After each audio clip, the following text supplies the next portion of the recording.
오늘 우리에게 주신 하나님의 말씀은 요나 3장 1절에서 10절까지의 말씀입니다. 계시된 하나님의 말씀을 함께 봉독합니다. 여호와의 말씀이 두 번째로 요나에게 임하니라. 이르시되 일어나 저 큰 성읍 니느웨로 가서 내가 내게 명한 바를 그들에게 선포하라 하신지라. 요나가 여호와의 말씀대로 일어나서 니느웨로 가니라. 니느웨는 사흘 동안 걸을 만큼 하나님 앞에 큰 성읍이더라. 요나가 그 성읍에 들어가서 하루 동안 다니며 외쳐 이르되 40일이 지나면 니느웨가 무너지리라 하였더니 니느웨 사람들이 하나님을 믿고 금식을 선포하고 높고 낮은 자를 막론하고 굵은 베옷을 입은지라. 그 일이 니느웨 왕에게 들리매 왕이 보좌에서 일어나 왕복을 벗고 굵은 베옷을 입고 제위에 앉으니라. 왕과 그의 대신들이 조서를 내려 니느웨에 선포하여 이르되 사람이나 짐승이나 소떼나 양떼나 아무것도 입에 대지 말지니 곧 먹지도 말 것이요 물도 마시지 말 것이며 사람이든지 짐승이든지 다 굵은 베옷을 입을 것이요 힘써 하나님께 부르짖을 것이며 각기 악한 길과 손으로 행한 강포에서 떠날 것이라. 하나님이 뜻을 돌이키시고 그 진노를 그치사 우리가 멸망하지 않게 하시리라. 그렇지 않을 줄을 누가 알겠느냐 한지라. 하나님이 그들이 행한 것 곧 그 악한 길에서 돌이켜 떠난 것을 보시고 하나님이 뜻을 돌이키사 그들에게 내리리라고 말씀하신 재앙을 내리지 아니하시니라. 아멘. 우리가 튀르키예, 터키였었죠. 전에는 지금은 튀르키예로 부르고 있는 곳에 방문을 하면 우리 기독교인들이 반드시 방문하는 곳 가운데 하나가 대린구유라고 하는 곳입니다.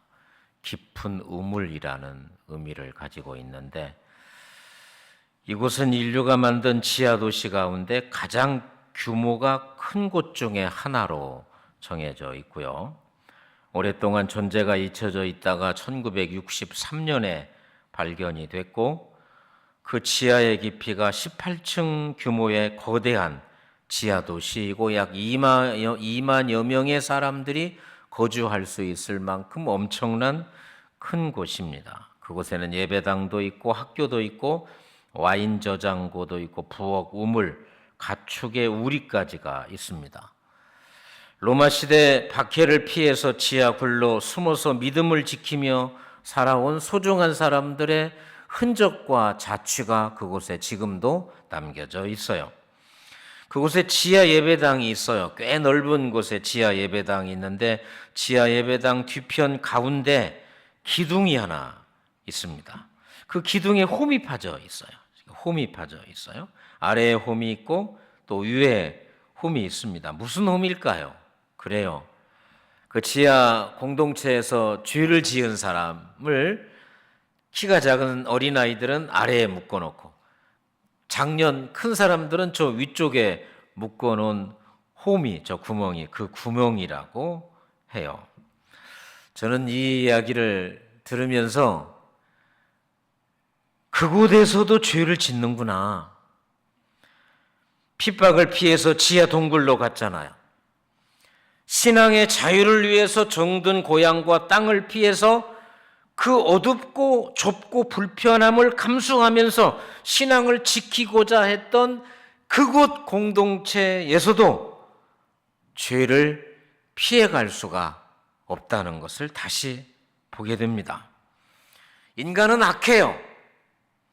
인간은 흉악해요. 그래서 인간이 사는 모든 곳에는 죄가 있어요.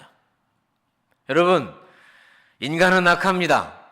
그냥 악한 것이 아니라 인간은 흉악한 존재이기 때문에 높고 낮음, 어리고 젊고 나이 듦을 넘어서 인간이라는 존재가 살고 있는 모든 곳에는 죄가 존재합니다. 어느 곳이든지 그곳이 광야든지 대린구유 같은 신앙을 위해서 그곳에 숨어 온 곳이든지 간에 모든 곳에 죄가 있다는 것은 그 죄를 풀어줄, 그 죄가 해결되어야 할 그 죄의 문제를 풀어줄 메시아가 어느 곳에든지 있어야 함을 우리에게 가르쳐주고 있습니다. 여러분, 우리가 사람이 살아갈 때 필요한 것이 한두 가지가 아니에요. 반드시 있어야 될 게 있어요. 없으면 큰일 나는 것 중에 하나가 쓰레기장입니다. 여러분이 먹고 사는 거기에서 나오는 그 수많은 쓰레기장이 없으면 어떻게 해요? 저는 교회에 살면서 지하에 내려가면 다 버릴 수 있어요. 얼마나 좋은지 몰라요. 이 쓰레기장. 그리고 또 인간들이 사는 곳에 꼭 필요한 게 병원입니다. 아프잖아요. 어린아이부터 시작해서 어른에 이르기까지 여러분 몸이 아픈 인간들의 병을 치료해주고 또 맡아서 해결해 줄 수 있는 병원이 필요해요. 그리고 또 하나 또 꼭 필요할 게 화장실이에요. 화장실. 여러분 교회에 화장실이 없다라고 생각해 보세요. 여러분 집에 다 있는데 쓰레기통도 있고 다 있어요. 그런데 화장실이 없다라고 생각해 보세요. 얼마나 불편하겠어요. 어떻게 살아요? 그렇다면 우리가 이 땅에 살아가는데 쓰레기장도 필요하고 병원도 필요하고 화장실도 필요한 것처럼 인간이 모인 곳에는 죄가 있어요.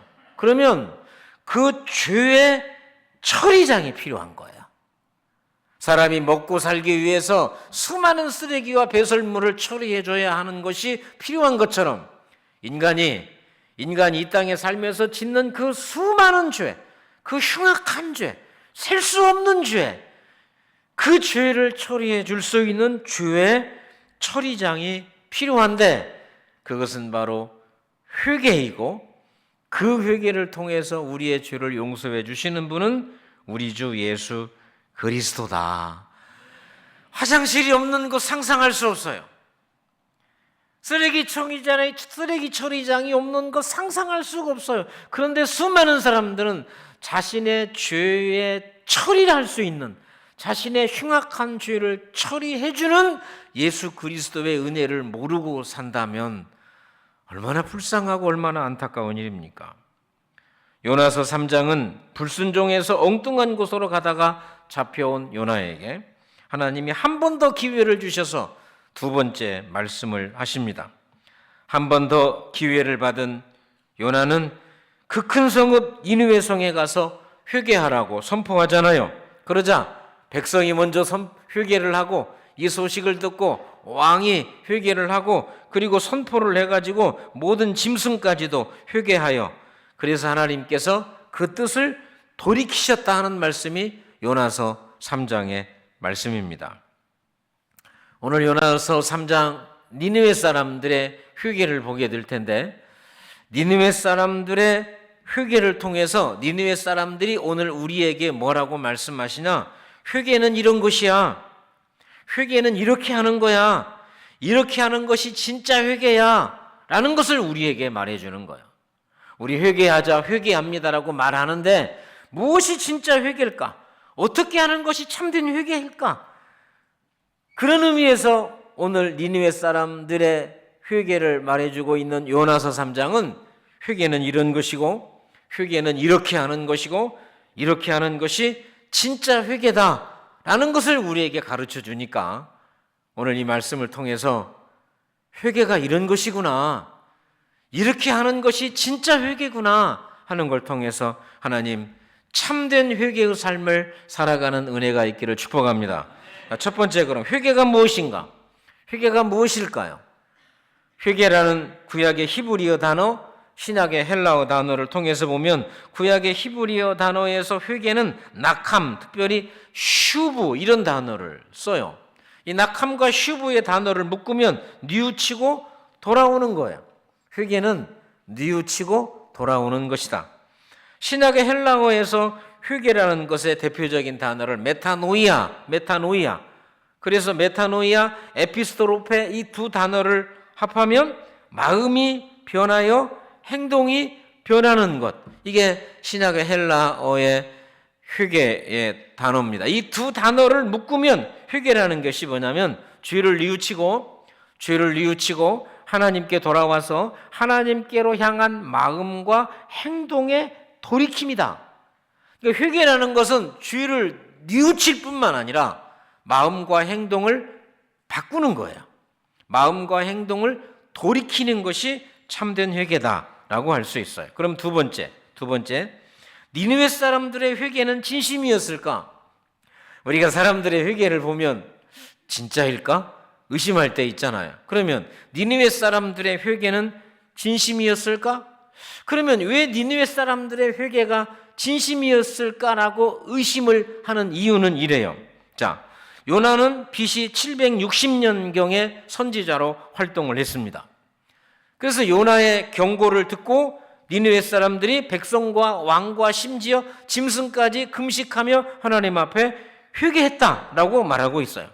그로부터 100년이 지났어요. BC 660년경에 나훔이라는 선지자가 등장합니다. 100년 전에는 요나가, 100년 후에는 나훔이 등장해서 니느웨 성을 향해서 멸망을 예언하고 회개를 선포합니다. 그런데 회개하지 않아요. 그래서 그로부터 50년 후인 BC 612년경에 아수르의 수도 니느웨는 그 당시에 가장 강력한 나라 중에 하나였던 바벨론에 의해서 철저하게 멸망을 당하고 맙니다. 그러면서 우리가 이런 생각을 하는 거예요. 요나의 회개를 듣고 회개한 그 회개가 진정한 회개였을까? 그 회개가 진정한 회개였다면 왜 100년 후에, 더 나아가 150년 후에 니느웨는, 그 큰 성읍 니느웨는 바벨론의 흔적도 없이 사라지는 민족이 되었을까? 진짜 그 회개를 했다면, 그 회개가 참된 회개라면 없어지면 안 되잖아요. 그런데 니느웨 사람들의 회개가 진심이었습니다. 니느웨 사람들의 회개가 진심이었다는 증거는 예수님께서 니느웨 사람들의 회개를 인정하셨어요. 마태복음 12장에 보면 바리새인들과 서기관들이 예수님에게 와서, 예수님, 표적을 보여주세요. 기적을 보여주세요. 당신이 하나님의 아들입니까? 기적과 표적을 보여달라고 할 때 예수님께서 옛다 표적 하면서 던져준 게 요나의 표적이거든요. 자, 마태복음 12장 38절부터 41절까지 같이 읽습니다. 그때에 서기관과 바리새인 중 몇 사람이 말하되, 선생님이여, 우리에게 표적 부여주시기를 원하나이다.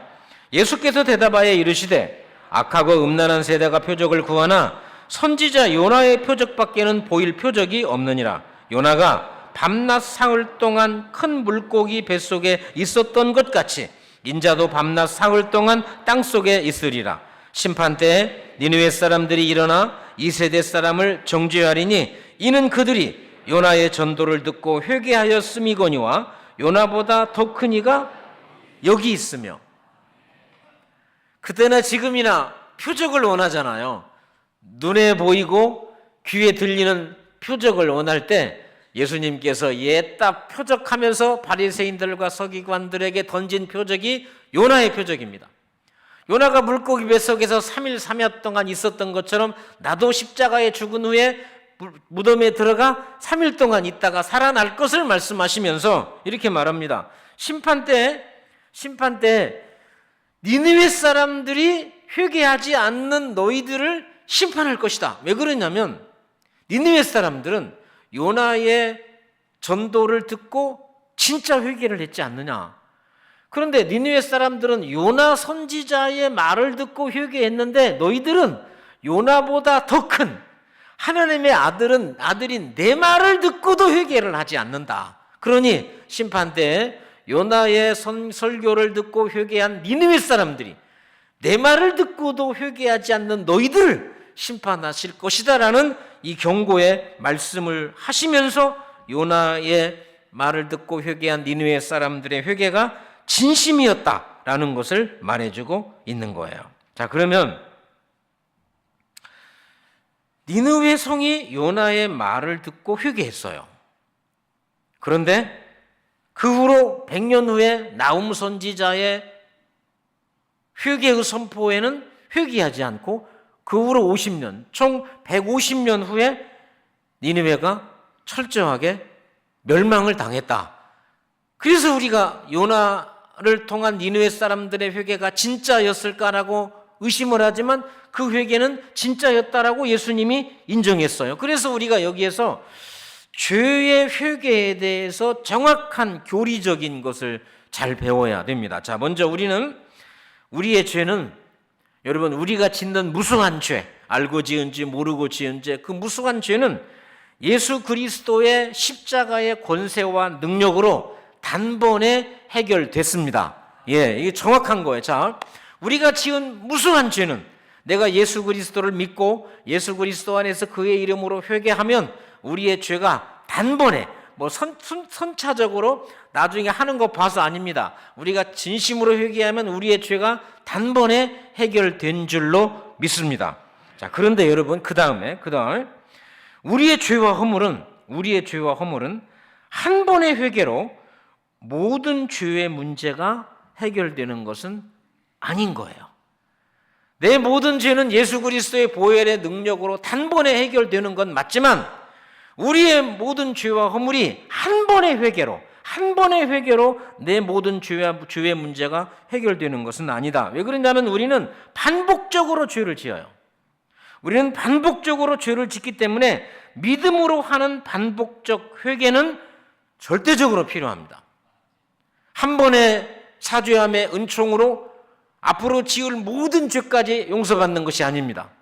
우리는 반복적으로 죄를 짓기 때문에 믿음으로 하는 반복적인 회개는 절대적으로 필요하다. 그래서 오늘 나의 진심 어린 회개는 어제의 죄, 오늘의 죄, 내일의 죄까지 모두 해결하는 것이 아니다는 것을 아셔야 돼요. 물론 이러면 돼. 오늘 내가 진심으로 회개했어. 근데 오늘 죽었어. 그러면 이 말이 맞아요. 안 죽을 거잖아. 계속 살아남아서 어쩔 수 없었네, 그럴 수밖에 없었네 하면서 죄지며 살 거잖아요. 그러면 어제의 내가 오늘의 진심 어린 사죄가 어제의 죄, 오늘의 죄, 내일의 죄까지 모두 해결된다라고 생각하면 큰일 난다는 것을 아셔야 돼요. 대표적인 말씀을 구약과 신약에서 하나씩 보겠어요. 구약에 에스겔 18장 24절입니다. 시작. 만일 의인이 돌이켜 그 공의에서 떠나 범죄하고 악인이 행하는 모든 가증한 일대로 행하면 살겠느냐? 그가 행한 공의로운 일은 하나도 기억함이 되지 아니하리니 그가 그 범한 허물과 그 지은 죄로 죽으리라. 자, 의인이 용서받은 사람이 믿음으로 살지 않고 말씀을 떠나 악을 행해요. 가증한 일을 행하면 살겠느냐? 죽는다. 그래서 의인이라 할지라도, 구원받았다고 하는 사람이라 할지라도 그 이후에 하나님을 떠나 살면 그가 범한 허물과 그 지은 죄로 죽을 것이다 라고 말하고 있어요. 자, 신약에서 히브리서 6장 4절 5절 6절입니다. 시작. 한번 빚을 받고 하늘의 은사를 맛보고 성령에 참여한 바 되고 하나님의 선한 말씀과 내세의 능력을 맛보고도 타락한 자들은 다시 새롭게 하여 회개할 수 없나니 이는 그들이 하나님의 아들을 다시 십자가에 못 박아 드러내놓고 욕되게 함이라. 무려 5가지입니다. 한 가지도 체험하기 힘든데 한 번 빚을 받고 하늘의 은사를 맛보고 성령에 참여하고 하나님의 선한 말씀과 내세의 능력을 맛본다. 5가지. 한 가지도 힘든데 5가지의 능력과 권세를 체험하고도 타락할 수 있다는 거예요. 그러면 다시 새롭게 하여 회개할 수 없다. 왜? 회개 자체가 안 되는 거예요. 이는 하나님의 아들을 다시 십자가에 못 박아 드러내놓고 욕되게 했기 때문에 이런 사람들에 대한 저주와 심판을 히브리서 기자가 말하고 있는 거예요. 회개가 무엇일까요? 느헤미야의 회개는 진심이었을까요? 진심이었다. 그 다음에 3번째, 회개의 응답은 하나님의 것이다는 거예요. 회개의 응답은 하나님의 것이다. 첫 번째 불순종하고 두 번째 한 번 더의 은혜를 받은 요나가 하나님의 명령을 받고 선포를 하잖아요. 요나서 3장 4절에 딱 4단어입니다. 40일이 지나면 니느웨는 무너지리라. 이 말 속에 간절함도 없잖아요. 물론 성경이라는 것은 모든 걸 다 기록하는 것은 아니지만 요나가 간절함으로 망하면 안 돼, 어찌할까 불쌍히 여기는 마음으로 니느웨 사람들아 40일이 지나면 니느웨가 무너질 거야. 이 말을 히브리어는 5단어입니다. 히브리어로는 5단어고 한글로는 정확히 4단어입니다.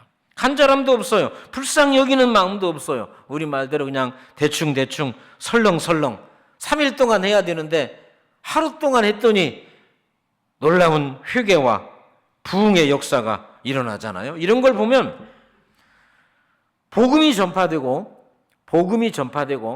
한 사람이 회개하는 것은 나에게 달려있는 것이 아니라는 거예요.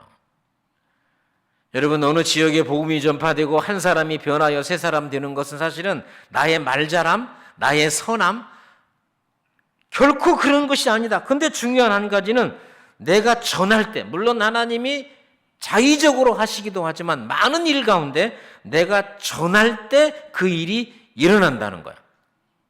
하나님의 직권적인 은혜로 복음이 전파되기도 하지만 대부분의 많은 일들은 나의 상관없이, 나의 자격과 상관없이 그냥 입을 열어 복음을 전하고, 요나처럼 40일이 지나면 니느웨는 무너지리라. 몸이 건조해요. 간절함도 없어요. 그런데 복음이 전파되고 회개하는 역사는 나에게 있는 것이 아니라 성령에 달려있다라는 걸 분명히 말해주고 있습니다.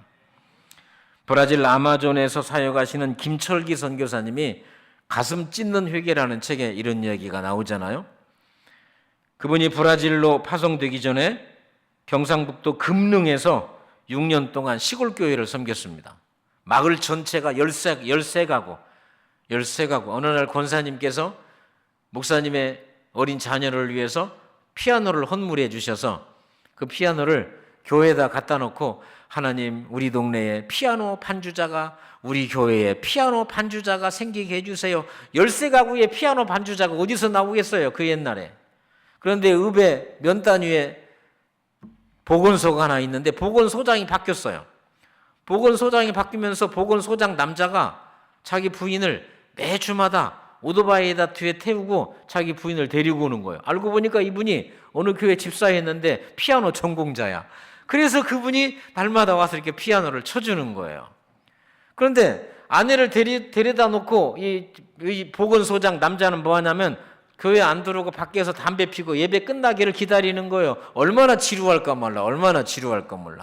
그러던 어느 날 1987년, 방지일 목사님은 돌아가셨지만 1987년 방지일 목사님이 75살 되었을 때 그 자그마한 시골교회에 방지일 목사님이 부흥회를 오셨어요. 그날도 보건소장은 자기 부인을 오토바이에 데려다 놓고 밖에 나가서 비스듬히 빨간 벽돌에 기대면서 담배를 피우고 부흥회가 끝나기를 기다리고 있던 어느 날, 창문 너머로 들려오는 방지일 목사님의 주기도문 강해에 이 남자가 뒤집어진 거야. 여러분, 우리처럼 이렇게 앉아 있어도 다른 생각하잖아. 듣는 것 같아도 딴 생각하잖아. 근데 저는 늘 그런 생각을 해요. 여러분이 졸아도 듣더라고. 하나님의 성령의 역사가 어떻게 임할지를 모르기 때문에 휴대폰을 보면서도 저는 괜찮다고 봐요. 그렇다 그걸 내가 좋아하는 건 아니지만, 어쨌든 75살의 방지일 목사님이 안에서 부흥회 주기도문 강해를 하고 보건소 소장인 이 남자는 자기 부인을 안으로 넣어놓고 뒤에 빨간 벽돌에 비스듬히 앉아가지고 담배를 피우는데, 창문 너머 들려오는 주기도문 강해에 성령의 은혜가 임한 거예요. 그래서 이분이 회개하고 2002년부터 매년마다, 그 후에 이제 김철기 목사님이 브라질의 선교사로 파송이 되고 2002년부터 매년마다 아마존의 의료 단기 선교를 다녀가는 평생의 소중한 동역자가 됐다라는 내용이 그 책에 나오거든요. 여러분, 하나님이 회개하고 한 사람이 돌아오게 하는 것은 나에 달려있는 것이 아닌 거예요. 나의 말잘함, 나의 선하고 착함에 있는 것이 아니라 나는 던질 뿐이고 나는 전할 뿐이고, 회개하게 하는 것은 성령의 은혜라는 거예요. 요나가 설렁설렁 대충대충 그 4단어 그랬는데 니느웨 성이 변하여 회개하는 것을 보면서, 아, 우리는 전할 뿐이고 회개의 응답은 성령님 하나님에게 달려 있다 하는 것입니다. 그다음 네 번째, 회개의 3단계입니다. 여러분, 회개는 그냥 이루어지는 게 아니에요. 회개는 3단계가 있어요. 오늘 요나의 회개 속에서 진정한 회개가 무엇인지, 나는 회개를 했다고 하는데 1단계에 머무르는 사람, 2단계까지 간 사람, 그리고 2단계에서 만족하는 사람이 있는데 진정한 회개는 3단계까지 가야 된다는 걸 말해주고 있어요. 첫 번째 회개의 단계는 지적인 단계입니다. 지적인 단계는 내 죄를 인정하는 거예요. 나 죄인입니다. 나 죄 지었어요. 이게 1단계인데 여러분, 이 1단계도 쉽지 않아요. 그런데 회개의 첫 번째 단계가 지적인 단계다. 어거스틴이 자신이 쓴 고백록에서 이렇게 말합니다. 내 죄가 구제불능이었던 것은 나를 죄인으로 보지 않았기 때문이다. 내 죄가 누구도 해결할 수 없을 정도의 엄청난 죄가 된 것은 나는 죄 없어. 나같이만 살아. 나는 법이 없어도 살 수 있어. 자신을 의인으로 취급하면서 내 죄를 보지 않았기 때문이다라고 말하는데 이런 일들이 얼마나 많은지 몰라요. 마태복음 9장 12절에 예수님이 이렇게 말씀하십니다. 건강한 자에게는 의원이 쓸데없고 병든 자에게 쓸데 있느니라. 병원에 누가 가요? 아픈 사람이 가는 거예요. 자신이 죄가 없다라고 생각하는 사람에게는 예수가 필요 없어요. 하나님, 나는 죄인입니다. 나는 흉악한 죄인입니다라고 고백할 때 회개가 시작됩니다. 요나서 3장 4절과 5절입니다. 요나가 그 성읍에 들어가서 하루 동안 다니며 외쳐 이르되 40일이 지나면 니느웨가 무너지리라 하였더니 니느웨 사람들이 하나님을 믿고 금식을 선포하고 높고 낮은 자를 막론하고 굵은 베옷을 입은지라. 40일이 지나면 니느웨가 무너지리라. 대충 얼렁뚱땅. 이 말 앞에 니느웨 사람들이 5절에 하나님을 믿었어요. 여러분, 하나님을 믿는 첫 번째 단계는 내 죄를 보는 거예요. 하나님을 믿었다면, 여러분이 하나님을 믿는 사람이라면 내 죄를 본 거예요.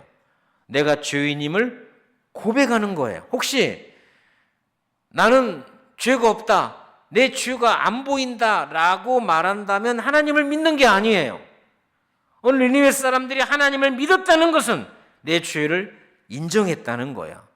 두 번째 회개의 단계는 정적인 단계입니다. 정적인 단계는 내 죄를 슬퍼하는 거예요. 가슴을 치고 어찌할꼬 하나님 나 죄인입니다. 어찌할꼬 가슴을 치고 인정하는 거죠. 요나서 3장 5절, 6절, 8절입니다. 니느웨 사람들이 하나님을 믿고 금식을 선포하고 높고 낮은 자를 막론하고 굵은 베옷을 입은지라. 그 일이 니느웨 왕에게 들림에 왕이 보좌에서 일어나 왕복을 벗고 굵은 베옷을 입고 제위에 앉으니라. 사람이든지 짐승이든지 다 굵은 베옷을 입을 것이요 힘써 하나님께 부르짖을 것이며 각기 악한 길과 손으로 행한 강포에서 떠날 것이라. 요나의 전도를 듣고 니느웨 사람들이 하나님을 믿었어요. 내가 죄인임을 인정했어요. 그리고 어떻게 합니까? 금식을 선포합니다. 베옷을 입어요. 우리도 전에 상을 당하면 베옷을 입었잖아요. 이스라엘 사람들은 슬픔을 표시할 때 머리에 재를 뿌리고 베옷을 입었어요. 그리고 왕복을 벗고 굵은 베옷을 입고 사람이든 짐승이든 금식하라. 그리고 하나님께 힘써 부르짖어라. 이게 두 번째 단계예요. 여러분, 내 죄가 발견됐는데, 내 속에 흉악한 죄가 발견됐는데 가만히 있어요? 울죠. 회개하죠. 부르짖죠. 그 죄 때문에 가슴을 치죠. 이게 두 번째 단계라는 겁니다. 우리는 살면서 내 죄가 보여야 돼요. 그리고 내가 지은 흉악한 죄 앞에 우리는 겸손히 하나님 앞에 울고 부르짖어야 됩니다. 한국 교회의 큰 스승으로 불리시는 박윤선 목사님이 계세요. 돌아가셨는데 박윤선 목사님이 어느 날 승용차 뒷자리에서 울어요. 그래서 어디 아프신가요? 왜 우세요? 그 말에 박윤선 목사님, 내 몸에서 죄의 냄새가 납니다. 여러분, 다른 사람의 몸에서 냄새 맡잖아요. 다른 사람의 입에서 냄새 맡잖아요. 그런데 내 몸에서 나는 흉악한 죄는 예수가 믿어져야, 내가 흉악한 죄인임이 깨달아져야 가능한 거예요. 내 몸에서 죄 냄새가 납니다. 성역 50주년 감사 예배를 드릴 때 또 박윤선 목사님이 이런 고백을 했어요. 나는 83년 묵은 죄인입니다. 여러분은 몇 년 묵은 죄인입니까? 여러분, 내가 내 죄를 깨달았어요? 알았어요? 그러면 고백하고 내 몸에서 죄가 남에 울고 내가 83년 묵은 죄인임에 회개하고, 이게 지적 단계, 정적인 단계까지 가는 거예요. 그럼 세 번째 단계는 의지적인 단계입니다. 내 죄를 끊어내는 단계예요. 예수 믿는 많은 사람들이 내 죄가 깨달은 것에 만족하는 사람이 있어요. 더 나아가 내 몸에서 나는 죄의 냄새로 인해서 울고 부르짖고 금식하는 데까지 가는 것으로 회개가 완성됐다라고 생각하는 사람들이 많아요.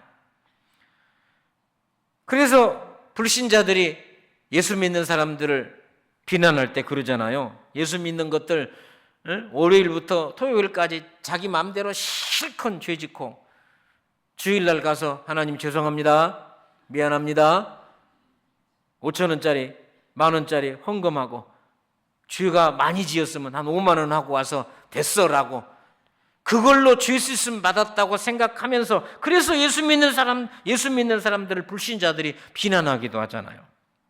이것을 베드로 사도는 베드로후서 2장 22절에 이렇게 말씀합니다.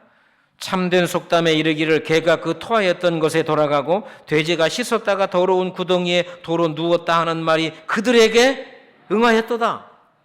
그들이 어떤 사람이냐? 죄가 깨달아졌어요. 죄를 회개했어요. 됐어요.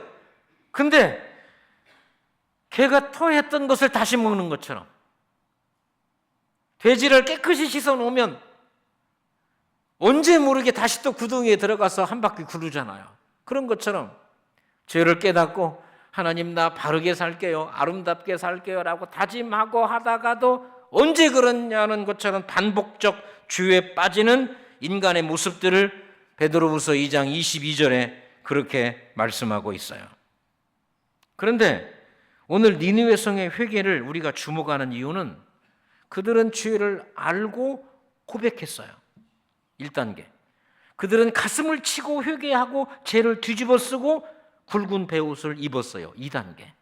여기서 끝나지 않고 자신의 죄를 끊어내는 결단의 삶이 있었다. 그래서 오늘 우리가 니느웨 사람들의 회개를 주목하는 거예요.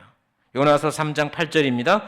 사람들이나 짐승이든지 다 굵은 베옷을 입을 것이요 힘써 하나님께 부르짖을 것이며 각기 악한 길과 손으로 행한 강포에서 떠날 것이라. 떠나라고 그럽니다. 악한 길에서 떠나라.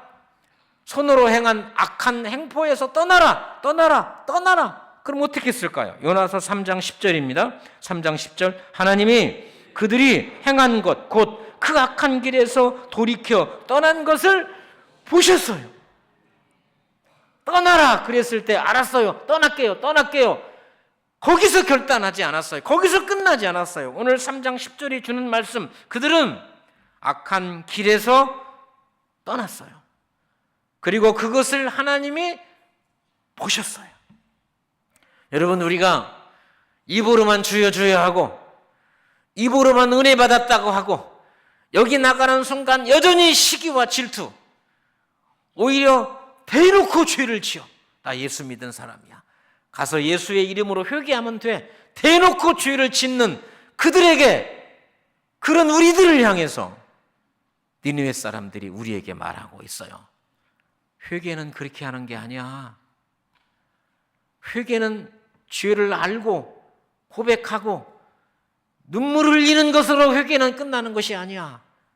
악한 길에서 떠나는 것, 더 이상 개처럼 토하였던 것을 다시 먹고 돼지처럼 씻어 주어도 구덩이에 들어가는 것을 그렇게 어쩔 수 없었다고, 나만 그러냐고 그렇게 말하는 것이 아니야. 죄와 피 흘리기까지 싸우라고 말씀하시는 그 말씀처럼 내가 토한 것을 다시 안 먹으려고, 깨끗해진 내 몸을 다시 돼지의 구덩이에 들어가지 않으려고 피 흘리는 것처럼 죄와 싸우는 그 모습이 진짜 회개라고 우리에게 말씀해주고 있는 거예요. 서울 승리교회 문원순 목사님 은퇴하셨는데, 이분이 1980년에 군인 장교로 대위 계급장을 달고 있을 때 하늘산 기도원에 갔어요. 참 그때, 지금도 하늘산 기도는 아주 하고 있지만, 그때 나라와 민족재단을 쌓았던 돌아가신 이천성 목사님이 하셨던 하늘산 기도원에 정말 많은 분들이 가셔서 은혜를 누렸잖아요. 그때 이 문원순 목사님도 육군 대위 시절에 하늘산 기도원에 가서 은혜를 받았어요. 은혜를 얼마나 받았든지 은혜를 받고 술 끊고 담배 끊고 신학교에 가서 이천성 목사님처럼 부흥사가 된 분이거든요. 그러면 문원순 청년이 이천성 목사님의 무슨 말에 은혜를 받았을까요? 많이 있어요. 이천성 목사님의 6.25 전쟁 때 다리 하나를 잃어가지고 이렇게 쩔뚝거리시면서, 지금도 유튜브에 보면 그분의 그 오래된 유튜브가 이렇게 나오는데 다리를 하나 이렇게 끌어요. 다리가 하나가 없어서 이제 의족을 하셨기 때문에. 근데 그분이 이런 말씀하신 거, 이천성 목사님이. 다리 하나 없는 나도 술 끊었는데, 그 다음에는 뭐 기억나겠죠? 어떻게 말했을지. 다리 하나 없는 나도 술 끊었는데 두 다리 가진 너희들은 왜 술을 못 끊냐? 평범해요. 뭐 그럴 수도 있죠. 근데 그 말에 문원순 육군 대위가 뒤집어진 거예요.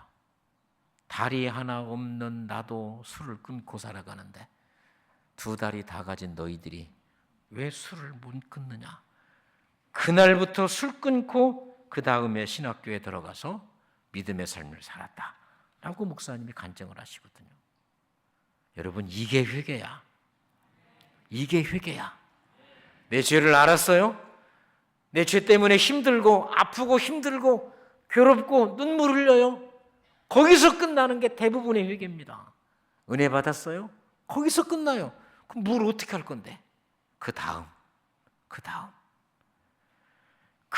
그래서 니느웨 사람들이 그 다음에 결단이 있었기 때문에 그 결과가 요나서 3장 10절 시작. 하나님이 그들이 행한 것 곧 그 악한 길에서 돌이켜 떠난 것을 보시고 하나님이 뜻을 돌이키사 그들에게 내리리라고 말씀하신 재앙을 내리지 아니하시니라. 하나님이 그들이 행한 것, 그들이 악한 길에서 떠난 것을 어떻게 하셨어요? 보셨어요.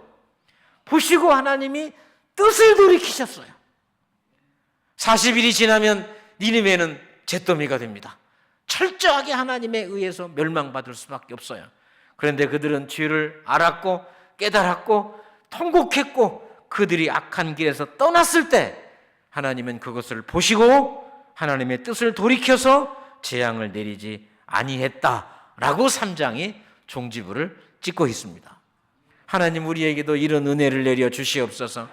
이 나라 이 민족에도 이런 은혜를 내려 주시옵소서. 예수 믿는 우리들이 죄를 깨닫기만 하고 거기서 끝나지 않고 죄를 아파하는 것에서 끝나지 말고 그 죄를 끊어내고 반복되는 죄 앞에서 피 흘리기까지 싸워 믿음과 말씀과 은혜로 살아가는 우리 모두가 되기를 주님의 이름으로 축복합니다. 하나님 아버지, 반복적 죄 앞에서 허무하게 무너지는, 말 한마디로 자그마한 유혹에 허무하게 무너지는 우리를 불쌍히 여겨 주시옵소서. 구원받았다고 하면서 죄사함의 은총을 누리고 있다고 하면서도 그 허무하게 작은 죄에 넘어지고 자빠지는 우리를 불쌍히 여겨 주시옵소서. 인간이 사는 곳마다 쓰레기장이 필요하고 병원이 필요하고 화장실이 필요한 것처럼 흉악한 우리의 죄를 위해 죄의 처리장, 십자가 위에서 주의 처의장을 만들어 놓으신 하나님 아버지, 이제 우리 예수의 보혈의 능력으로 우리의 죄 사함 받았으니 바르게 살게 하시고 믿음으로 살게 하시고 죄를 끊어내게 하시고 악한 길에서 떠나 믿음으로 살아가는 믿음의 영광의 주인공들 되게 하여 주시옵소서. 예수 그리스도의 이름으로 기도합니다.